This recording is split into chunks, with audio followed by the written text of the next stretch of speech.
సాయంత్రం corner meeting 6 గంటలకు భారీ ఎత్తున మరి 6-7 వేల మందితోని మరి రోడ్ షో చేసేందుకు మన ప్రియతమ నాయకుడు కోమటిరెడ్డి రాజగోపాల్ రెడ్డి గారు, మరి అలాగే క్యాండిడేట్ అభ్యర్థి మరి చామల కిరణ్ కుమార్ రెడ్డి గారు, అలాగే మిత్రుడు డైనమిక్ లీడరు మరి బీర్ల ఐలయ్య గారు, అలాగే మిత్రుడు వేణు గారు అందరూ ఇక్కడ ఈరోజు సన్నాహక సమావేశం చేసి భారీ ఎత్తున ఒక్కొక్క బూత్కు మరి 300 నుంచి 400 మందిని తీసుకురమని చెప్పినాం.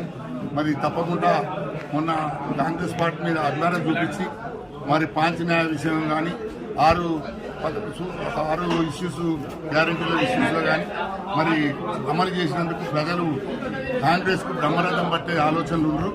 తప్పకుండా రాహుల్ గాంధీ ప్రధానమంత్రి కావాలంటే ఆలేరు భారీ మెజార్టీని గెలవాలి.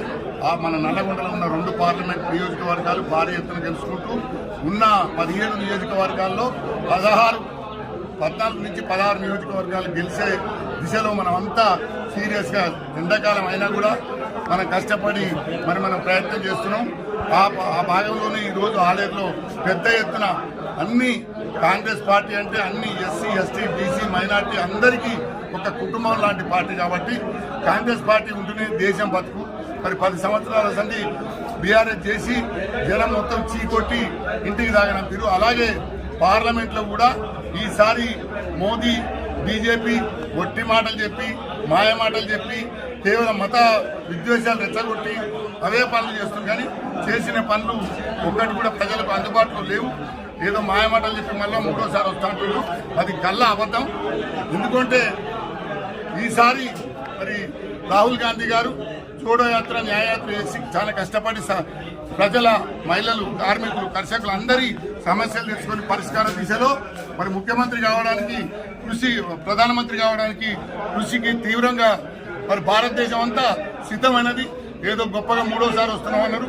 ఈ 10 ఏళ్ళు ఇవ్వడమే మా దేశం దురదృష్టం.